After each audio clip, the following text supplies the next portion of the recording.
Guitar Hero, a rhythm game from the mid-2000s where hundreds of nacho cheese-covered fingers pressed little plastic buttons and timed the music.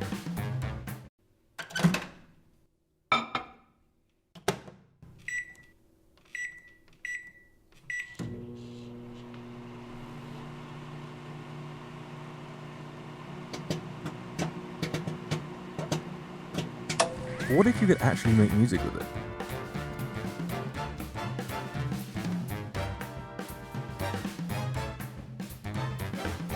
So basically, I turned a Guitar Hero controller into a MIDI device, which makes sense if you think about it, because I'm a guitarist, so why should I have to use a stupid keyboard to control my VSTs? Actually, there are some pretty good reasons for that, but I'll get into that later.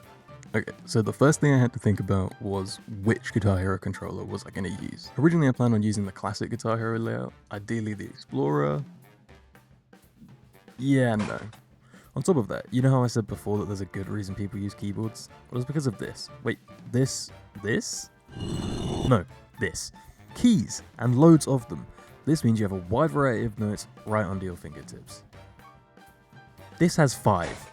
So I got thinking, and if I had any chance of this thing actually being usable, I needed as many buttons as possible. So that took me to the Guitar Hero 5 controller and the Rock Band controllers. And these are great. Then I remembered that 2-week stint where I really wanted to play Clone Hero, and the fact that I was a real guitarist meant that I needed more vertical movement. The Guitar Hero Live controller. With 8 buttons in total, a whammy bar, and tilt controls, the game may have flopped, but the Guitar Hero Live controller stays strong in our hearts. And by the way, I don't know if you've played with one of these things, but it's unnecessarily harder than the classic layout. Okay, so now we have the controller. Let's plan how this thing's gonna work. I wanted to keep the classic Guitar Hero layout, so along with the strum, the 6 buttons should be mapped to a MIDI note each. And you should strum these buttons as you go. I want to turn the whammy bar into a pitch or mod wheel, and there should be some way to transpose the notes. Okay, so first things first, we actually need to find the button mappings for the controller. So we just run this little Python script, and then boom, button maps. Look at them go. And we can just assign those buttons to a MIDI note and our controller will work perfectly. Wait, so when you hold 2 buttons at the same time, the button maps show up cascading like this. That basically means both inputs are being sent. However, when you hold the strum button and press another note, the input completely cancels. This means we can't strum the notes because they won't be sent.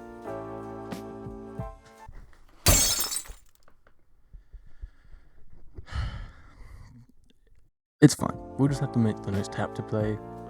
In the end, this gives me more control over the whammy bar because I have an extra hand free, but it's still disappointing. Speaking of the whammy bar, as you can see, it's on an axis mapping so it can work perfectly within our DAW. Just assign it to the pitch bend value. Okay, so now we know what our buttons are. All we need to do is assign those with a MIDI note and then just slap that script on and we're all good to go. Well, actually, there's one more step. We need to make a digital link between our Python script and our DAW. For me, on Mac, all I had to do was open up my IAC driver and create a virtual port and call it whatever you want. And this needs to be the exact same port that you're referencing inside your Python script. This is actually the second time I've recorded this segment. When I went to go edit the video, I realized that my screen recording was completely corrupted and there was no footage of it. So I'm redoing it. I've chosen a different clip to score this time though, because I didn't really like the original score I did, so it's a blessing in disguise really. Let's get to it. So this is the clip I'm going to score to. It's just a short little trailer. I got it off of Blender Open Movies. I'll link it in the description. It's just a cool sort of sci-fi heist mission. Lots of action. I've done a little bit of editing to it. I've just repeated a couple parts just to make it slightly longer. So instantly I'm thinking we need some sort of arpeggiated bass line to go along with this. It's a sci-fi, fits the action, and it'll be a good way of me to show you how the controller works.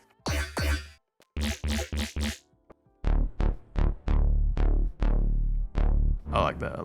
Let's give it a little bit of Reaper's stock arpeggiator. Go double BPM.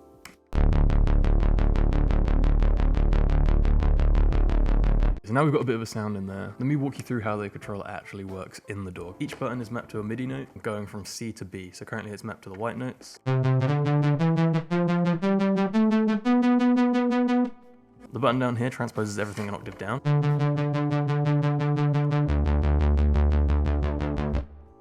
And then this little button here transposes everything an octave up.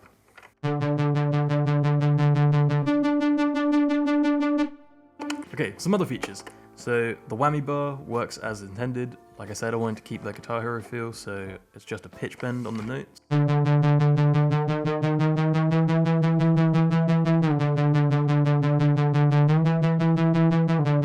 Currently we have access to just the white notes on the keys, but if you use the star power tilt, you have access to the black keys. Let me show you how it works.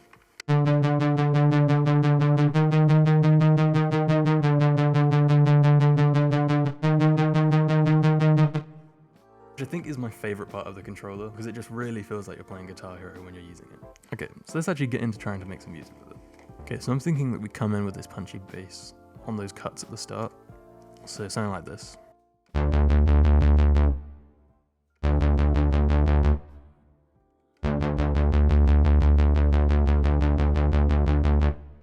Okay, so I think for this last section, where all of this action is happening, I want to get that bass line moving a bit more, holding a bit more, and being like the main focus of everything.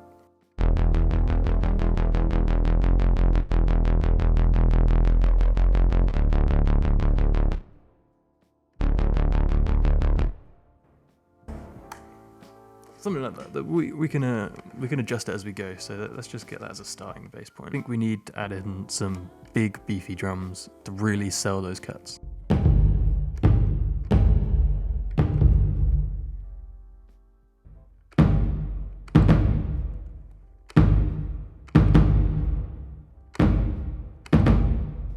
I like that sound.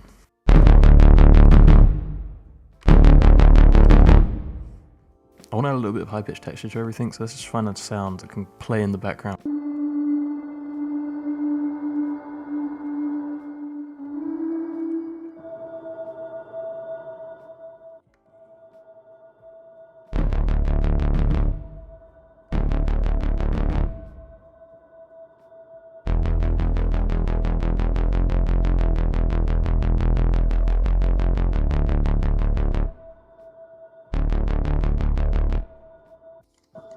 So you see here after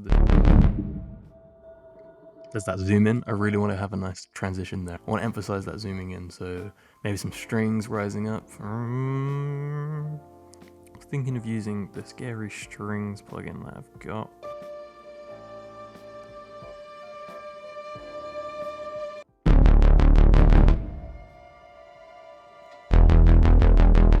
Okay, that sounds good to me.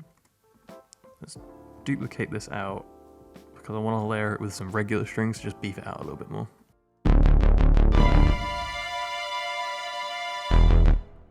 That needs some volume automation for sure.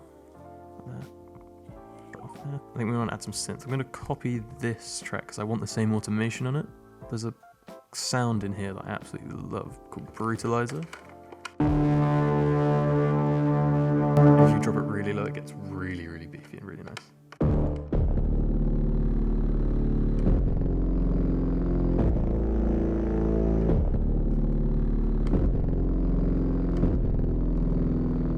Try it with this beefy lowness and we'll see how we go from there.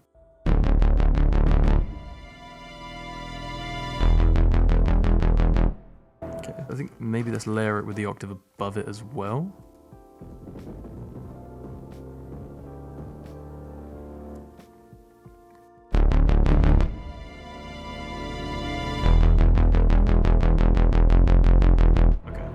I know exactly the drums I want for this end piece. There's no way I'm going to be able to do it on this. So I'm going to quickly drop in a loop and then just make some really weird sounds using the whammy and the tilt control of this to try and get it going absolutely crazy. So our loop is at 160 currently, so I'm just going to time stretch it so that it fits with the BPM. If it's at 160, our BPM is 175, so you need to kind of have it at a rate of like 1.09, I think, if my Googling serves me right.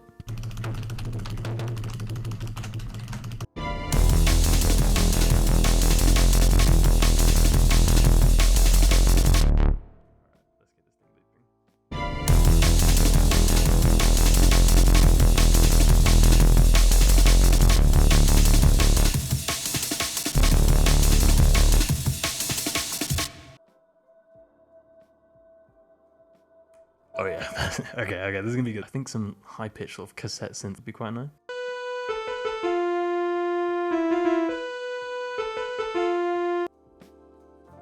Okay, I like that. I think I just want some more reverb, to be honest. I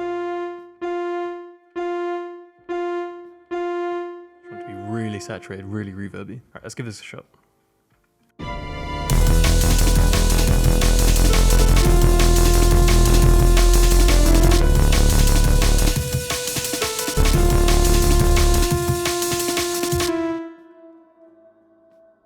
let's get some actually weird sounds in there.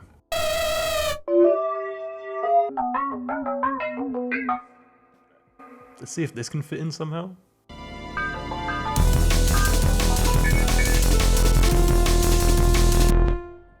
The answer is no.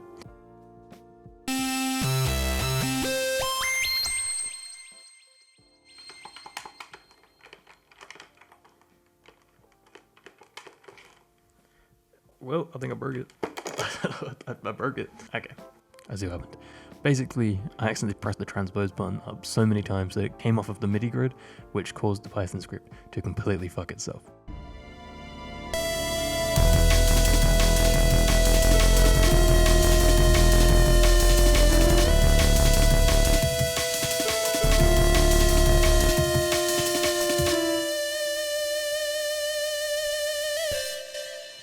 I think it needs to be super distant though, so let's add a little bit of round, however you say this. Send it to the back.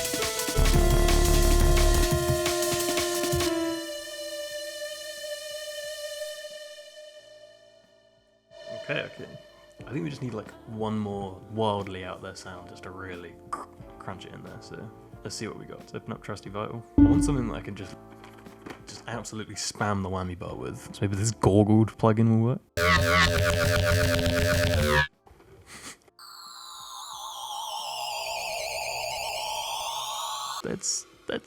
Let's just see. Let's just see if this works.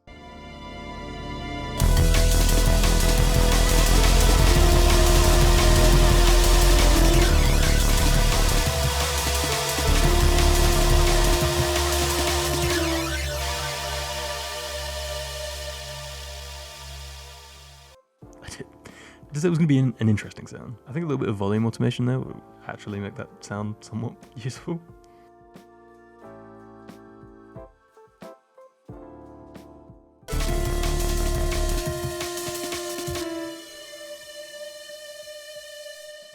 It's in there, it's subtle.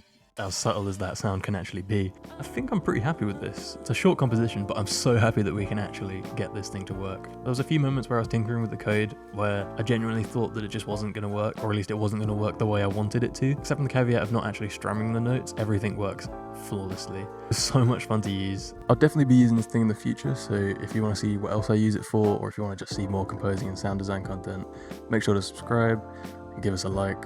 It helps out the channel loads. And without further ado, here's the final track.